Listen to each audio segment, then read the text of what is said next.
क्या कहेंगे sir? Khagaria Congress committee, जिला कांग्रेस कमेटी, राजीव रंजन जी एमएलसी, एआईसीसी के सेक्रेटरी भाई चंदन यादव जी और सभी साथियों को मैं हृदय से धन्यवाद करता हूं कि ऐसे तो ये 6 दिन पहले मंदार पर्वत से हम लोगों का भारत जोड़ो यात्रा का शुरुआत हुआ। बांका जिला, भागलपुर जिला होते हुए आज हम लोग यहाँ झंडा का आदान प्रदान हुआ और जितनी संख्या में और जिस तरह से स्वागत, स्नेह, प्रेम देखने को मिला, उससे मैं आशान्वित हूँ कि खगड़िया जिला में निश्चित रूप से कांग्रेस के लिए एक मजबूत जमीन तैयार हो रही है। अखिलेश जी, मुझे आप ही बोल लीजिए। नहीं, आप ही बोलिए। मुझे विश्वास है 16 तारीख से जो यात्रा यहाँ से प्रारंभ होगा उसमें भी लोग बढ़ चढ़कर हिस्सा लेंगे और हम लोगों के सर्वमान्य नेता राहुल गांधी जी के संदेश को गांव-गांव, टोले-टोले तक पहुंचाने का काम करेंगे। इस यात्रा से बिहार के कांग्रेस कार्यकर्ताओं का मनोबल कितना हाई होगा, कितना मनोबल बढ़ेगा? जिस तरह की उपस्थिति थी उससे हमको बताने की जरूरत नहीं है। अगर आप लोग देखे होंगे तो उससे साफ है कि राहुल जी की तरफ आकर्षण बढ़ा है सभी जाति, बिरादरी, धर्म, संप्रदाय के लोगों का। बीजेपी के नेता कह रहे हैं कि कांग्रेस जो है यात्रा के जरिए देश की जनता को गुमराह कर रही है, क्या कहें? अब भारत जोड़ने में भी अगर देश की जनता गुमराह हो रही है तो जिस तरह से घृणा और नफरत की राजनीति 2014 के बाद, मोदी जी के आने के बाद जो हुआ, तो फिर उसको हम लोग क्या कहेंगे? कौन देशवासी चाहता है, कौन किस धर्म, पंथ और जाति बिरादरी का चाहता है कि आपसी भाईचारा नहीं रहे, आपसी प्रेम नहीं रहे, आपस में लोग मिलजुल के नहीं रहे, गंगा जमुनी जो हम लोगों की संस्कृति है उस पे कोई प्रहार करे? ऐसा आखिर वो बेचैन क्यों हो रहे हैं, क्या लगता है? वो डर गए हैं क्या? नहीं, निश्चित रूप से डर गए हैं। अभी 2 राज्यों का चुनाव हुआ है, दोनों ही राज्यों में भारतीय जनता पार्टी की सरकार थी। ठीक है, वो वहाँ एक जगह तो अपना रिटेन किए गुजरात में, लेकिन हिमाचल में भी तो नड्डा साहब जहाँ के रहने वाले हैं, जो उनके राष्ट्रीय अध्यक्ष हैं, वहाँ भी उनकी सरकार थी। तो राहुल जी की लोकप्रियता बढ़ती नहीं, कांग्रेस की विचारों की लोकप्रियता बढ़ती नहीं, तो वहाँ हम लोग कैसे सरकार बना लेंगे? 2024 के चुनाव में बिहार में क्या प्रभाव पड़ेगा इस यात्रा? देखिए, मैं बार बार कहता हूँ इस बात को कि जब नीतीश कुमार जी भारतीय जनता पार्टी से अलग हो गए तो बिहार में भारतीय जनता पार्टी के लिए कोई जमीन नहीं है। पिछली बार जब नीतीश जी के साथ वो 39 सीट जीते थे और कांग्रेस 1 सीट जीती थी, इस बार सीधा 40 का 40 सीट महागठबंधन, अगर सीटों का बंटवारा ठीक से हुआ तो मैं आपको साफ तौर पर कहता हूं यहाँ खाता नहीं खोलने वाला है। भारत जोड़ो यात्रा के दौरान दूसरे प्रदेश में आपके सहयोगी दल का सहयोग मिला, लेकिन बिहार में वैसा दिख नहीं रहा है।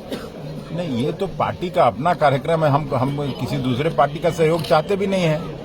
लेकिन महाराष्ट्र में सहयोग मिला, दक्षिण भारत के नहीं, राहुल जी जहाँ यात्रा कर रहे हैं वहाँ जरूर लोग आते हैं, तो उसमें तो ये तरह तरह के लोग आते हैं, भिन्न भिन्न डिसिप्लिन के लोग आते हैं, सिनेमा जगत के लोग जाते हैं, जो इंटेलेक्चुअल्स हैं वो जाते हैं, स्वयंसेवी संस्थाओं से जुड़े लोग जाते हैं। हम लोग तो अपना पार्टी का कार्यक्रम कर रहे हैं और यहाँ चूंकि वर्षों से इस तरह का कोई कार्यक्रम नहीं हुआ था, तो हम लोग सभी आपस में कार्यकर्ता साथी मिलके ये कार्यक्रम कर रहे हैं। शरद पवार कल एक बयान दिए हैं, उन्होंने कहा कि पॉसिबिलिटी है कि राहुल गांधी प्रधानमंत्री बन सकते हैं। उनके इस बयान से विपक्षी एकता को कितना मजबूती मिलेगा? निश्चित रूप से उनके पहले नीतीश जी खुद ही बोल चुके हैं कि राहुल जी अगर प्रधानमंत्री पद के उम्मीदवार हो तो हम स्वीकार करते हैं। और विपक्षी एकता को मजबूती मिलेगी? निश्चित रूप से मिलेगी। और कौन लड़ रहा है मोदी के खिलाफ? मैं साफ तौर पर कह रहा हूँ, बिना किसी डर के, अगर कोई लीडर इस देश में आरएसएस के विचारधारा के साथ लड़ रहा है, भारतीय जनता पार्टी और मोदी का कोई मुखालफत कर रहा है, कोई प्रतिकार कर रहा है उसके नीतियों का, तो वो अकेले देश में राहुल गांधी हैं, उनके अलावा तो कोई है नहीं। इस यात्रा के माध्यम से क्या कहना चाहेंगे बिहार की जनता को? इस यात्रा के माध्यम से एक ही चीज कहना चाहते हैं कि देश से नफरत और घृणा की राजनीति खत्म होनी चाहिए और कांग्रेस के जो साथी हम लोग हैं तब तक लड़ते रहेंगे जब तक इस देश में ये समस्या का खात्मा नहीं हो जाए और ये आपको निश्चित तौर पर मैं कहना चाहता हूं कि कांग्रेस पार्टी बहुत मजबूती से यहाँ खड़ा होगी। मैं देख रहा हूँ कार्यकर्ताओं में जोश है, हमारे नेताओं का साथ है, तो मैं कोई कारण नहीं देखता कि राहुल जी का जिसको नेतृत्व हो वो पार्टी खड़ी नहीं हो। और मुझे पूरा विश्वास है कि 1990 के पहले का जो कांग्रेस था बिहार में जैसा दिखता था वो स्थिति पुनः बहाल होगी, ये मैं विश्वास करता हूं। अगर विपक्षी एकता हुआ, राजीव गांधी प्रधानमंत्री हुए, तो क्या बिहार के जैसे राहुल गांधी जैसे हुए प्रधानमंत्री, तो क्या बिहार का भी कोई उप प्रधानमंत्री होंगे क्या? अब इस तरह का बात कहना, इसका निश्चित उत्तर मैं नहीं दे सकता हूँ। ये राहुल जी से पूछिएगा, पहले प्रधानमंत्री बनने दीजिए, उसके बाद ये सब बात होगी। अंत में मैं भागलपुर के सभी साथियों को विशेष तौर से अपने कांग्रेस लेजिस्लेचर पार्टी के सम्मानित नेता, भागलपुर के नगर के लोकप्रिय विधायक भाई अजीत शर्मा जी को, वहां जिला कांग्रेस कमेटी के अध्यक्ष परवेज जी को, परवीन कुशवाहा जी को और इन लोगों के साथ लगे सैकड़ों हजारों कार्यकर्ताओं को भी मैं हृदय से धन्यवाद देता हूं, जिन्होंने लगातार इस यात्रा को सफल बनाने में अपनी भूमिका का निर्वहन किया और अभी तक यहाँ जमे हुए हैं। मैं अजीत बाबू को आने के पहले कह रहा था कि इतना तो आप कभी काम नहीं किए होइएगा, जिस अपने चुनाव में भी नहीं, जितना इस यात्रा के लिए आपने किया। तो सर, कोट चक्का के बाद यहाँ से फिर प्रस्थान कहाँ के लिए होगा? नहीं, आज से तो 3-4 दिन का अवकाश है। अब मकर संक्रांति के बाद 15 तारीख को मैं फिर हम लोग पूरा टोली लेके कांग्रेस पार्टी का और यहाँ हम लोग पहुँच जाएंगे। 16 तारीख को महेशखूंट से हम लोगों का यात्रा प्रारंभ हो जाएगा और उस दिन यहाँ रुकेंगे।